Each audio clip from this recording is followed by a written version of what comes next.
வணக்கம். ரெமி கிச்சனுக்கு உங்களை வரவேற்கிறேன். இன்றைக்கி நம்ம ஒரு வித்தியாசமான கிராமத்து பொரிச்ச புளிக்குழம்பு, அப்பளம் போட்டு பொரிச்ச புளிக்குழம்பு, இதெல்லாம் கிராமத்துலலாம் வைப்பாங்க. பழைய கால ரெசிபி தான் இது. எல்லோரும் கொஞ்சம் மறந்து போயிட்டுருப்பாங்க. வீட்டில் நமக்கு சில நாளில் காய் எதுவுமே இருக்காது, எல்லா காயும் காலியாகிட்ருக்கும். வீட்டிலேருந்து யாரும் போய் வாங்கிட்டு வந்து கொடுக்கறதுக்கும் சௌகரியமாக யாரும் இருந்திருக்க மாட்டாங்க. அப்போ நமக்கு என்ன சமைக்கிறது, இன்றைக்கி என்ன குழம்பு வைக்கிறது யோசனையாக இருக்கும். அப்போ எப்படி நம்ம வீட்டில் புளி, தக்காளி, மிளகாப்பொடி எல்லாமே இருக்கும். அப்பளம் ஏதாவது கொஞ்சம் இருந்தால் போதும். அது மிளகு அப்பளமாக இருந்தாலும் சரி, சாதாரண அப்பளமாக இருந்தாலும் சரி, உளுந்து அப்பளமாக இருந்தாலும் சரி, வத்தல்லாம் போடக்கூடாது, சாதா அப்பளம் தான். அப்பளத்தை இந்த மாதிரி பொரித்து வச்சுக்கோங்க. நான் கொஞ்சம் தான் எடுத்திருக்கேன். நான் ஒரு 10 அப்பளம் தான் எடுத்திருக்கேன். நீங்கள் கொஞ்சம் நிறைய செய்யறத கொஞ்சம் அதிகமாக எடுத்துக்கோங்க. இந்த மாதிரி சட்டியை சூடு பண்ணுறேன். எண்ணெய் ஊற்றிட்டு நமக்கு வத்தக்குழம்பு, காரக்குழம்பு வைக்கிற மாதிரி தான். கடுகு போட்டுக்கலாம். காய் இல்லாத சமயத்தில் நம்ம சட்டுன்னு யாராவது வந்திருக்காங்க, இல்லை நமக்கே சாப்பிடணும் போல் இருக்குது, ஆனால் குழம்புக்கு காய் எதுவும் இல்லை, ஏதாவது சமைக்கணும், என்ன பண்ணுறதுன்னு யோசிக்கும்போது சட்டுன்னு நம்ம ஒரு வேளைக்கு இப்படி செய்து சாப்பிட்லாம். அதுதான் இது. கடுகு வெடித்தோடனே வெந்தயம் போட்டாச்சு. அடுத்து நம்ம வெங்காயம் போட போகிறோம். ஒரே ஒரு வெங்காயம் தான் நான் கட் பண்ணி வச்சுருக்கேன். நான் கொஞ்சமாக செய்கிறதுனால நான் கொஞ்சமாக காட்டுறேன்.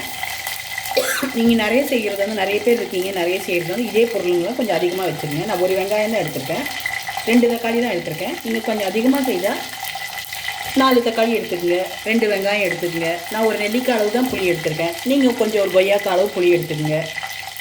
எல்லாமே கொஞ்சம் இன்க்ரீஸ் பண்ணிக்கங்க. என்னடா இவங்க ரொம்ப கொஞ்சமாக செய்து காட்டுறாங்கன்னு நினைக்காதீங்க. எங்கள் வீட்டில் கொஞ்சம் பேர் தான் இருக்கும், அதனால் நான் கொஞ்சமாக செய்கிறேன். 2 பேர் தான் இருக்கும்.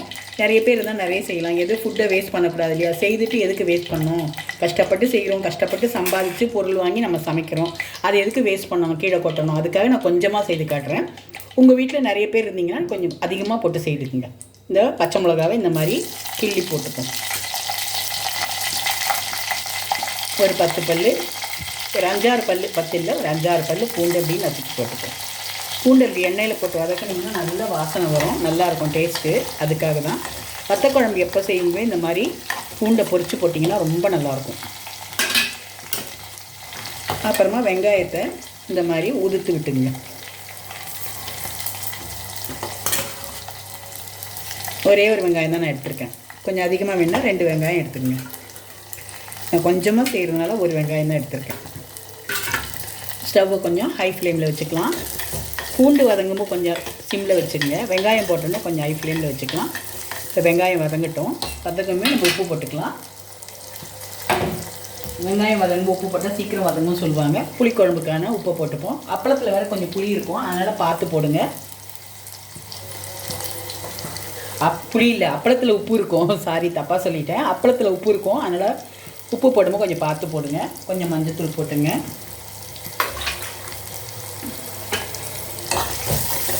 கொஞ்சம் வதங்கட்டும். இப்போ வெங்காயம் வதங்கிடுச்சு. கொஞ்சம் கருவேப்பிலையை இந்த பிச்சு போட்டுங்க. கருவேப்பிலை எப்போ போடுமே கழுகிட்டு போடுங்க. நான் முன்னாடியே சொல்லியிருக்கேன், எங்கெல்லாம் இருந்து வருதோ நமக்கு தெரியாது, என்னென்ன மருந்து அடிச்சிருக்காங்கன்னு. அதனால் கொஞ்சம் கழுகிட்டு போடுங்க எப்பவுமே. அது வதங்கினோடனே தக்காளியை 2 தக்காளியை அரைச்சி வச்சுருக்கேன், அதை போட்டுப்போம்.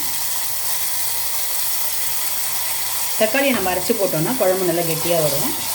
தக்காளி அப்படியே போட்டோன்னா அப்படியே திப்பி திப்பியாக நிற்கும் நமக்கு. இப்படி போட்டிங்கன்னா தக்காளி போட்டால், அரைச்சி போட்டால் குழம்பு கொஞ்சம் கெட்டியாக இருக்கும். அதுக்காக தான். பின்ன அந்த விதையெல்லாம் நமக்கு மசிஞ்சிரும், இல்லைன்னா விதை அப்படி அப்படியே நிற்கும். கொஞ்சம் வதங்கட்டும். அரைச்சி போட்டதுனால அந்த பச்சை வாசனை போகணும்னா நம்ம நல்லா வதக்கணும். இந்த எண்ணெயோடு அதை வதக்கும்போது அந்த பச்சை வாசனை போயிடும், எல்லாம் ஒன்றா மிக்ஸ் ஆகிடும். இந்த டைமில் நம்ம ப்ளெயின் சில்லி பவுடர் கொஞ்சம் போட்டுப்போம். பச்சை மிளகா போட்டிருக்கறதுனால நான் கொஞ்சம் தான் போடுறேன். சாதா சில்லி பவுடர் கொஞ்சம் போட போகிறேன். அது ஒரு 1.5 ஸ்பூன் போடுறேன். எண்ணெயிலே இந்த மிளகா பொடி வதக்கும்போது குழம்பு நல்லா பார்க்கும்போது ரெட்டிஷாக நல்லாயிருக்கும். அதுக்காக தான் எண்ணெயிலே போட்டு வதக்குறேன். சில பேர் புளியிலே கரைச்சிருவாங்க. நான் எண்ணெயில் தான் எப்பவும் வதக்குவேன். நீங்களும் இந்த மாதிரி பண்ணி பாருங்கள். அது குழம்பு ஒரு வித்தியாசமாக இருக்கும். நான் சொன்னேன் இல்லையா, ஒரு நெல்லிக்காய் அளவு நான் புளி அது மாதிரி கரைச்சி வச்சுருக்கேன்னு, தண்ணியாக தான் கரைச்சி வச்சுருக்கேன். அது இதில் ஊற்றிருக்கேன். இப்போ குழம்பு நல்லா கொதித்து சுண்டணும். சுண்டி வரும்போது நம்ம உப்பு எப்படி இருக்குன்னு பார்த்துப்போம். இப்போ குழம்பு நல்லா கொதிக்கட்டும். குழம்பு கொதிக்கட்டும். தட்டை போட்டு மூடிடுவோம். இப்போ குழம்பு இப்படி கொதித்து வரும்போது கொஞ்சமாக வெல்லம் போட்டுப்போம். இந்த வெல்லம் எதுக்குன்னா நம்ம எப்பவும் சொல்கிற மாதிரி புளி உப்பு காரம் எல்லாம் ஒன்றா சேர்கிறதுக்காக. இன்னும் கொஞ்சம் கூட குழம்பு கொதிக்கணும். இந்த டைம் உப்பு காரம்லாம் சரியாக இருக்கா நம்ம பார்த்துப்போம். உப்பு கொஞ்சம் கம்மியாக இருக்குது, புளிப்பெல்லாம் சரியாக இருக்குது, உப்பு கொஞ்சம் கம்மியாக இருக்குது.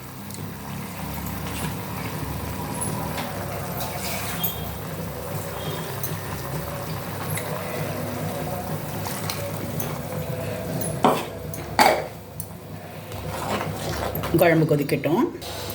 இப்போ குழம்பு நல்லா கொதிச்சிடுச்சு. இந்த பதத்தில் தான் இருக்குது. ரொம்ப தண்ணியாகவும் இல்லாமல் ரொம்ப கெட்டியாகவும் இல்லாமல் இருக்குது. இப்போ இந்த அப்பளம் போட்டிங்கன்னா அது கொஞ்சம் கெட்டியாகிடும். ஏன்னா உளுந்து மாவு அப்பளம் இல்லையா, அதனால் அது கொஞ்சம் கெட்டியாகிடும். அதனால் இந்த பதத்தில் நம்ம இந்த மாதிரி பொரித்து வச்சுருக்க அப்பளத்தை போட்டுக்கலாம். நான் ஏற்கனவே உடச்சி வச்சுருக்கனால உடைக்கலை, அப்படியே போடுறேன். நீங்கள் ரவுண்டு அப்பளமாக இருந்தால் ஸ்டவ் ஆஃப் பண்ணிவிடுங்க. ஆஃப் பண்ணிவிட்டு இந்த அப்பளப்பூவை அதில் போட்டுடலாம். கொஞ்சம் நேரத்தில் அந்த குழம்பு அந்த சூட்டிலேயே அந்த அப்பளம் வந்து அப்படியே நல்லா முங்கிடும். டேஸ்ட் அந்த உளுந்தோட டேஸ்ட்டெல்லாம் அந்த குழம்புல இறங்கும்போது இன்னும் குழம்பு கொஞ்சம் கெட்டியாகிடும். அப்பளம் அப்படியே அதில் முங்கி இருக்கும். அவ்வளோதான், ஸ்டவ் ஆஃப் பண்ணிட்டேன். டேஸ்டியான அப்பளப்பூ குழம்பு புளிக்குழம்பு ரெடி ஆகிடுச்சு. அப்பளம் பொரித்து போட்ட புளிக்குழம்பு. இதை நீங்கள் எல்லோரும் ட்ரை பண்ணி பாருங்கள். நம்ம வீட்டில் காய்கறியே இல்லை, எதுவுமே இல்லை, இன்றைக்கி எதாவது சமைக்கணும் என்ன பண்ணுறதுன்னு யோசிக்கும்போது சட்டுன்னு இந்த மாதிரி அப்பளம் பொரித்து போட்ட புளிக்குழம்பு நீங்கள் செய்து பாருங்கள். எல்லாருக்கும் ரொம்ப பிடிக்கும். எல்லோரும் இது ரொம்ப டேஸ்டியாக சாப்பிடுவாங்க. இதை நீங்கள் செய்து பார்த்துட்டு எப்படி இருக்குன்னு எனக்கு கமெண்ட் பண்ணுங்கள். இந்த அப்பளம் கொஞ்சம் நேரத்தில் ஊறிடும். ஏன்னா இந்த பாத்திரத்தோட சூடுலேயே அந்த அப்பளம் அப்படியே நல்லா மெத்துன்னு ஆகிடும். சாப்பிடும்போது எடுத்து போட்டு இந்த அப்பளத்தோடு இப்படி வச்சு சாப்பிடும்போது ரொம்ப நல்லா டேஸ்ட்டாக இருக்கும். நீங்கள் ட்ரை பண்ணி பாருங்கள். ரெமி கிச்சன் எல்லோரும் சப்ஸ்கிரைப் பண்ணுங்கள், லைக் பண்ணுங்கள், ஷேர் பண்ணுங்கள். தேங்க்யூ.